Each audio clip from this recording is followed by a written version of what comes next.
Welcome to The Making of a Nation, American History in VOA Special English. I'm Steve Ember. This week in our series, we look at the presidential election of 2004.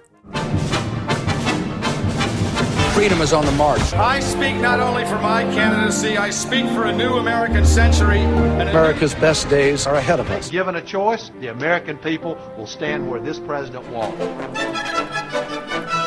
Every 4 years, American political parties nominate their candidates for president and vice president.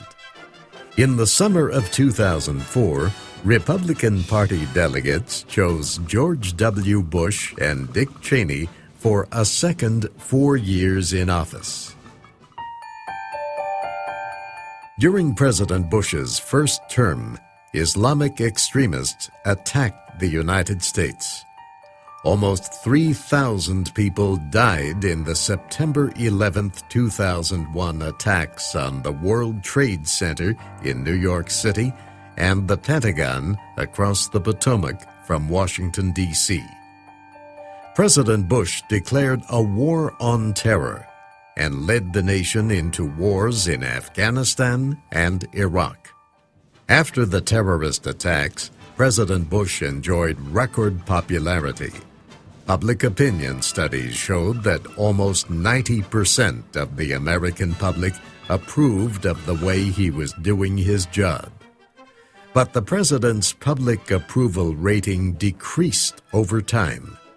One research group found that his average approval rating for 2004 had fallen to just 50%.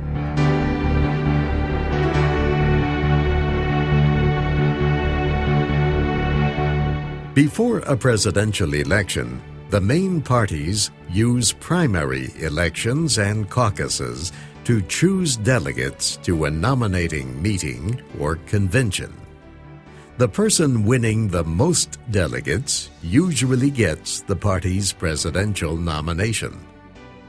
In 2003, 10 people were seeking to become the Democratic candidate for president. Among them was John Kerry, a senator from the state of Massachusetts. Another was Howard Dean, a doctor and former governor of Vermont. There was John Edwards, a lawyer and first-term senator from North Carolina. Senator Joseph Lieberman of Connecticut also was seeking the nomination. In 2000, Senator Lieberman had been the Democratic candidate for vice president. Another senator and former senator were also seeking the nomination. So were 2 members of the House of Representatives, a former general, and a civil rights activist. Former Vice President Al Gore was not among the candidates. He had lost the disputed election of 2000 to George W. Bush. Mr. Gore announced he would not be a candidate in 2004. I want my country back. Some political observers thought Howard Dean would win the Democratic nomination. The former governor actively opposed the war in Iraq. Where we're all included. Thank you very much. He won praise for the way he raised money for his election campaign. Supporters gave him millions of dollars in small gifts through the internet. Then came the Iowa caucuses, the first step in the nominating process in January of 2004. John Kerry won with 38% of the state's delegates. John Edwards finished second with 32%. Howard Dean was third with just 18%.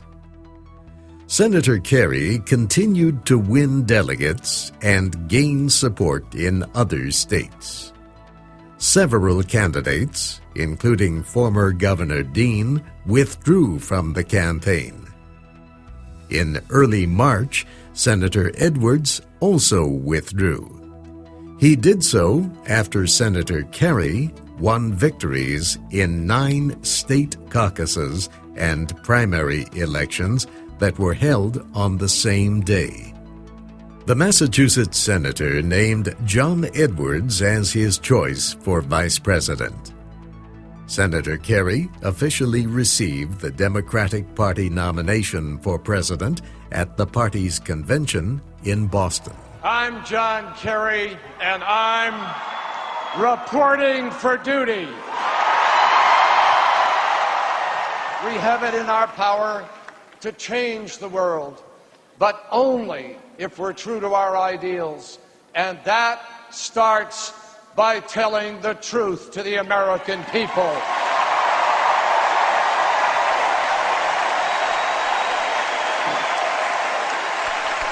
As president, that is my first pledge to you tonight. As president, I will restore trust and credibility to the White House. The combination of John Kerry and John Edwards balanced the Democratic ticket in several ways. Senator Kerry was considered a liberal. He came from the Northeast. Senator Edwards was considered more moderate. He came from the South. Kerry was Roman Catholic. Edwards was Protestant. John Kerry was born in Colorado in 1943. Like George W. Bush, he studied and graduated from Yale University. He then joined the United States Navy. He was wounded in combat and won honors for his service in the Vietnam War. He criticized the war after leaving the military. John Kerry graduated from the Boston College Law School in 1976. He became a lawyer for the state government in Massachusetts. Then he served 2 years as lieutenant governor of the state. He was first elected to the Senate in 1984. His wife, Teresa Heinz Kerry, led a family foundation that gives money to important causes.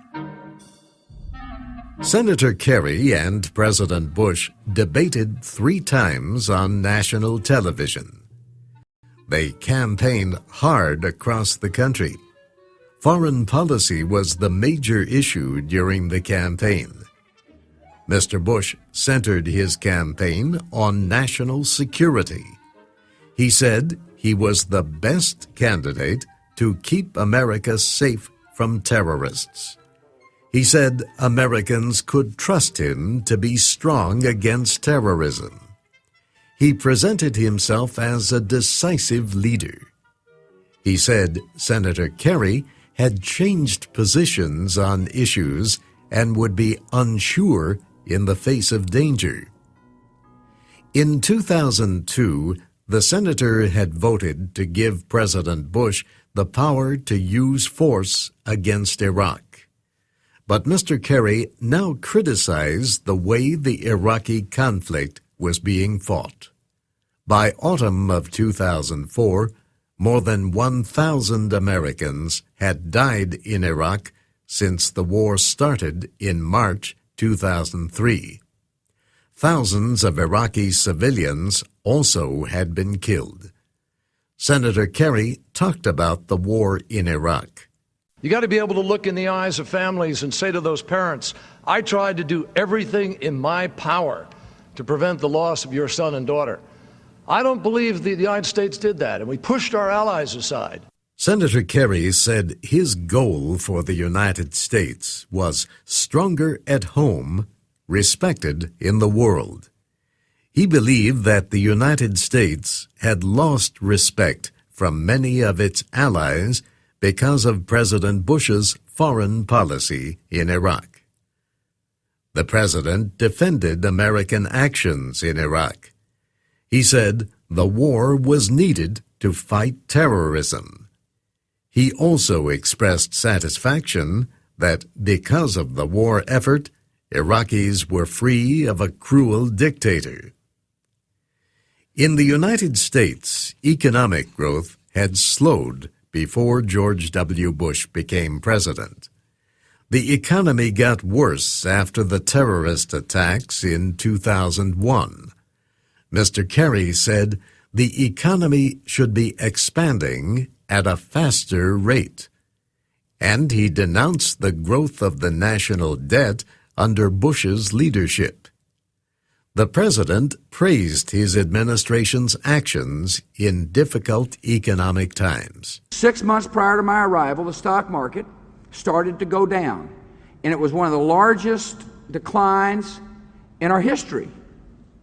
And then we had a recession, and we got attacked, which cost us 1 million jobs. But we acted. I led the Congress. We passed tax relief. And now this economy is growing. We had 1.9 million new jobs over the last 13 months. President Bush suggested a plan for younger workers to place some of their pay in private retirement accounts. Senator Kerry opposed this idea. The president opposed most operations to end unwanted pregnancies. The senator supported a woman's right to have an abortion. His position disagreed with that of the Roman Catholic Church. Early in the campaign, opponents of John Kerry's candidacy formed a group called Swift Boat Veterans for Truth. Its leader was a military veteran who, like Mr. Kerry, fought in the Vietnam War. The group argued that the senator was unfit to serve as president because of comments he made about his military service and his activism in the anti-Vietnam War movement. John Kerry gave the enemy for free what I and many of my comrades in North Vietnam in the prison camps took torture to avoid saying. The group even questioned the combat medals awarded to Mr. Kerry. Other Vietnam veterans, including several who had served with Kerry, denounced the charges against him as completely false. Some people believe the accusations and his campaign's delay in answering them had an important effect on the results of the election. Americans voted on November 2, 2004. As in the election of 2000, there were questions about voting problems during and after the election. The vote was especially close in the state of Ohio. Kerry's supporters reported problems with voting machines. They also said many people were illegally prevented from voting.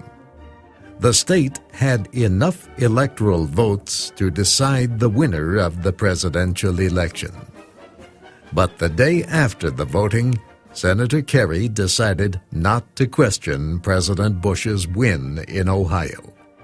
The final results showed that Mr. Bush won about 51% of the popular vote nationwide. Mr. Kerry won about 48%. George W. Bush would serve 4 more years as President of the United States. Bush's second term included a military surge in Iraq, a storm that devastated New Orleans, and a housing market that had many American homes underwater financially with shaky mortgages. That will be our story next week.